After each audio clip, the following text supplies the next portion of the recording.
Welcome to Mom's Life Made Simple, the podcast for moms who want to go from chaos to calm, from overwhelmed to organized, and to find balance between family responsibilities and personal growth. I'm your host, Chanel Nielsen. Let's make mom life simple. Hey, welcome. I'm your host, Chanel Nielsen, and today we're talking about how to get out of scarcity and to live in abundance. Abundance can mean a lot of different things. Probably the first thing that comes to your mind is money or finances. That's often what we think about. But there are lots of other ways that we can live in abundance. I want you to think about those for a second. So, an abundance of time, an abundance of love and good relationships, an abundance of holiness. There are lots of others, maybe some others come to mind for you. Where in your life is there scarcity, but you would like for there to be abundance?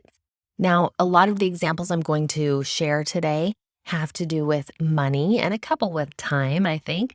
But for the most part, that's where I'm going to go. Translate this in your mind to whatever it is that you need more abundance of in your life, because this is relevant and abundance is so powerful. It means there's more than enough, that there is so much there for you, and that you don't have to live small or just have a little or just get by, but there is enough and to spare. So I'm going to give you 3 ways that you can live in abundance. And these are things that you can do and you can start doing right now. They're actionable items for you to check in today and see, okay, where am I at with that? And is that something that I could shift? So number 1, thoughts become things and words create reality. Your thoughts determine what's going on around you, and the words that you say create your life. They create your reality. I have a dear friend who always says, I hate money. She says that a lot. Oh, I hate money. And you're probably not surprised to know that they struggle with money. They have had a rough time financially, despite a lot of really cool blessings and things that they've done. They owned a rental property. They were able to sell their other home at a really good time. They built their dream home, all these things. And yet she says, I hate money, and they struggle with money because our words create our reality. So think about yourself for a minute. What are you saying or thinking about money, about time, about relationships? What are you thinking? How do you feel? And then what do you say about those things? Do you respect money? This has been a process for me. I used to have a friend come over and help us clean our house. And she said, you have so many socks on your floor and like under the couch, shoved in the couch cushions, right? And so much money. And she would just find coins everywhere. Again, under all the couch cushions and even just randomly out on the floor. And I've thought about that, and I've changed the way that we handle money, or that I do anyways. I respect even that little bit of money enough to not leave it just laying on the kitchen counter, or if I see it under the couch, to not leave it there for the next time the kids are going to clean under the couch, right? But that's money and I respect it. And so I pick it up and I have a jar where I put it, and I get excited about that little bit of money because I respect that little bit of money matters. I also have changed my thoughts from I can't afford this, oh, we can't afford it, to just allowing the possibility that even if the money is not there in our account right now for this thing that we want, to know that it will be someday. And so, as an example, when we moved into this house, the front yard was kind of a mess. The backyard was a total mess, and we redid the backyard, but the front yard was livable, but not great. And so we've left it. We talk often about how we want to fix up the front yard, but our ideas are much bigger than our budget. And so what I'm careful to do when my husband and I are talking about the front yard is to never say, oh, we can't afford that. Oh, that's too expensive. Oh, that's never going to happen. But just to let myself get excited and think about what this front yard could be and to feel good about it is part of living in abundance, because I'm not immediately shutting down the thought with, I can't, we don't have the money, we can't afford it. That shuts down that abundance, and that's exactly how we live in scarcity, by looking at what might be our current reality instead of the possibilities. Because if you look at the possibilities, there's an abundance of possibilities. Anything, right? Anything is possible. Letting our minds go there allows us to live in abundance, and it allows for more creativity, and it allows for a lot better things to happen in our lives. I did this same process with time. When my youngest son was born, I had just finished my first book, and I was working on edits. I had just started a podcast. I was getting going on my business. I had 4 other kids besides. There was a lot going on. And pretty much all the work I needed to do was crammed into his nap time. And that included housework, and that included everything. And so I would find myself constantly thinking in my mind, I don't have enough time. There's never enough time. How am I going to do all this? There's so much to do.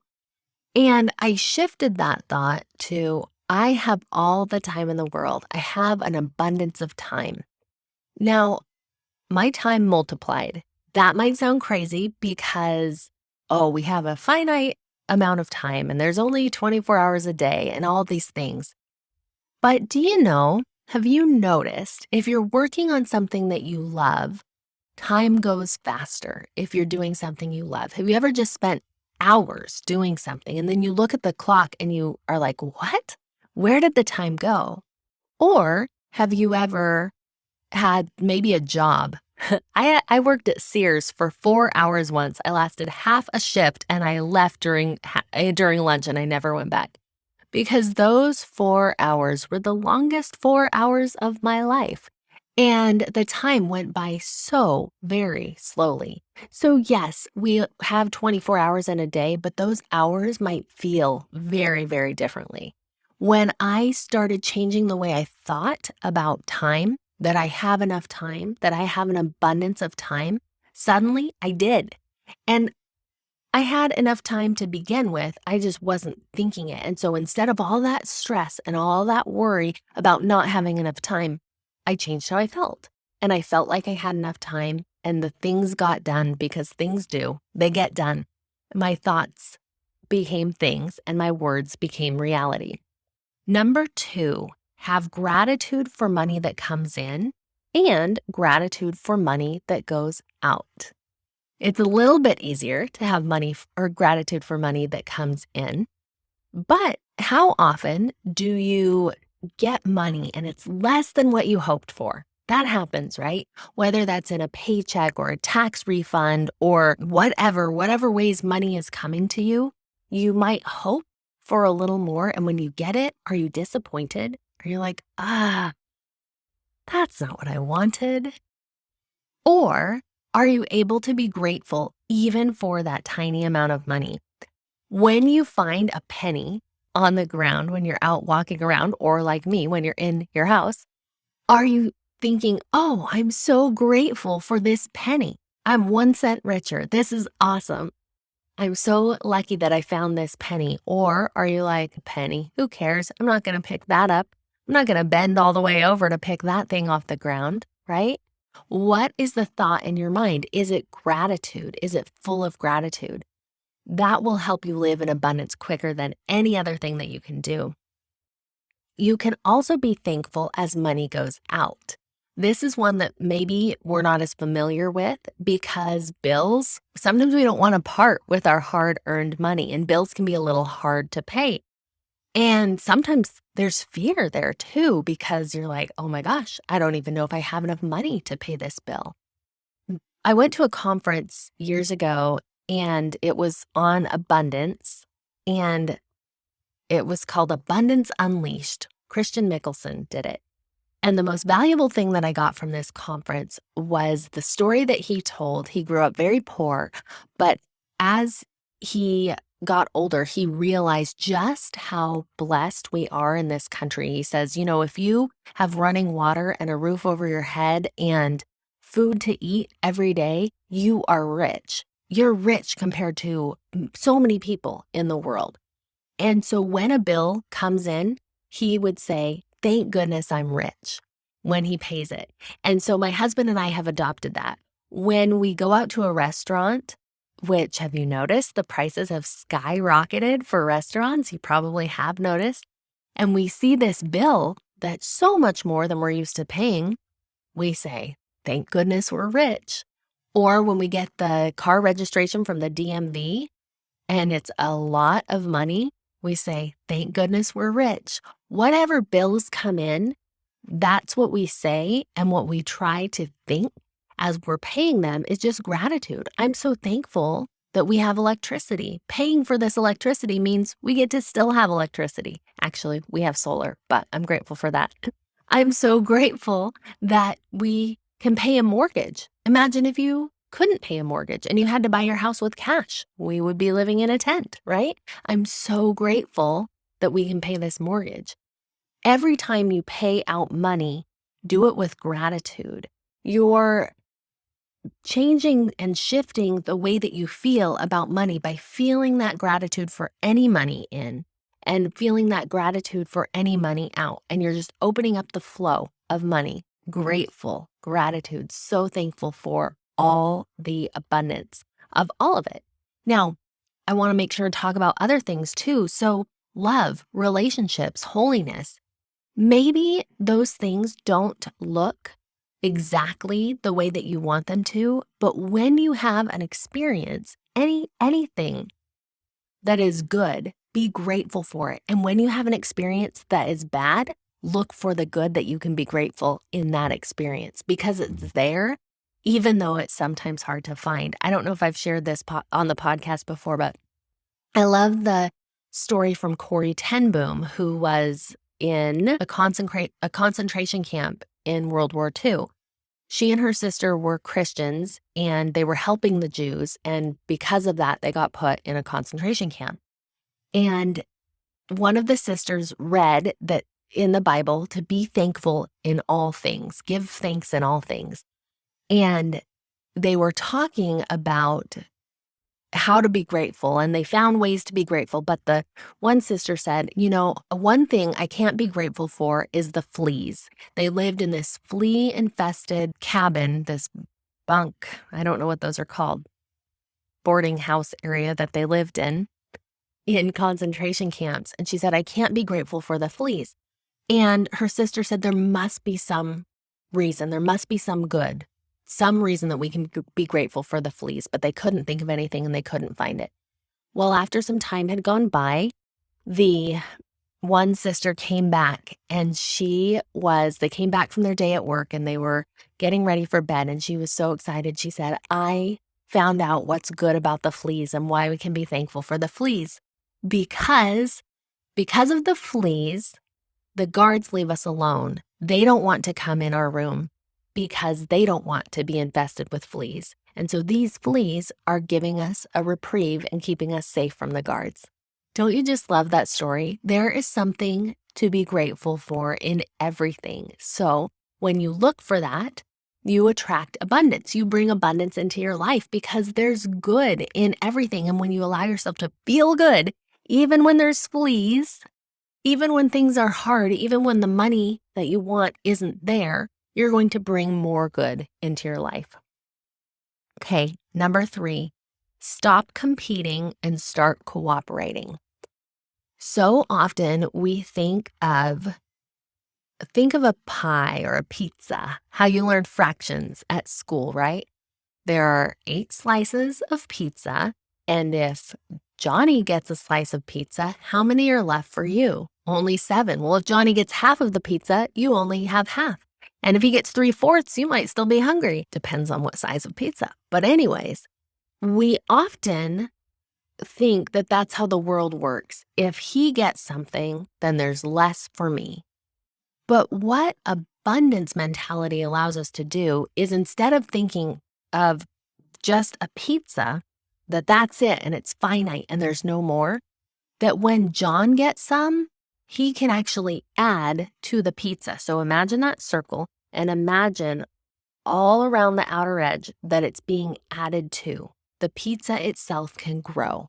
There's enough for everyone. And so when someone else gets a slice of pizza, be grateful for them, be excited for them, be happy for them, because there's more than enough for everybody.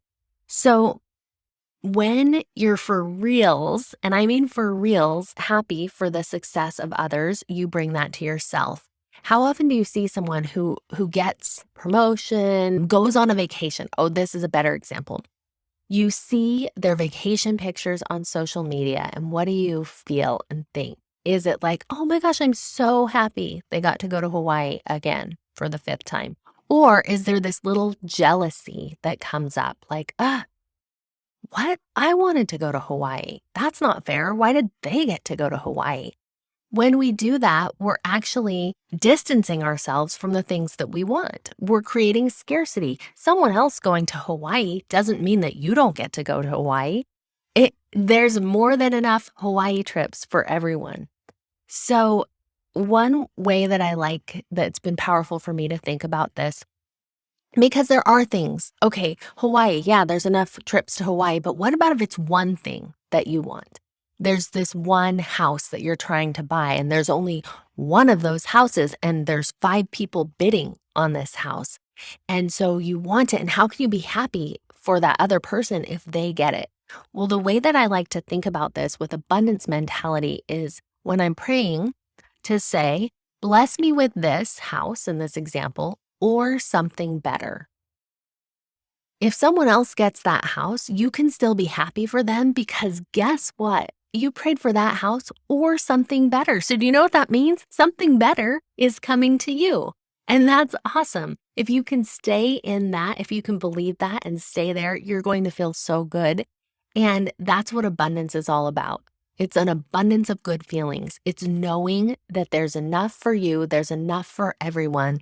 And when you live there, when you live in abundance, it changes how you feel. It helps you feel just good and happy and willing to give and really find an abundance of joy, which is what we're looking for. Okay, I hope you guys have enjoyed this episode. If you did, then please share it with a friend, and I will see you next week. Bye. Thanks for listening to Mom's Life Made Simple. Need some help making your mom life simple? I offer group coaching programs using my 4-step method called the Mom's Method. This is a process of manifestation, organization, mobilization, and simplification that will give you the balance, progress, and joy you're looking for. Visit ChanelNielsen.com or find me on Instagram or Facebook at Chanel Nielsen Coaching. I love to hear from you. Reach out with your questions, your feedback, and let me know how I can help make your mom life simple.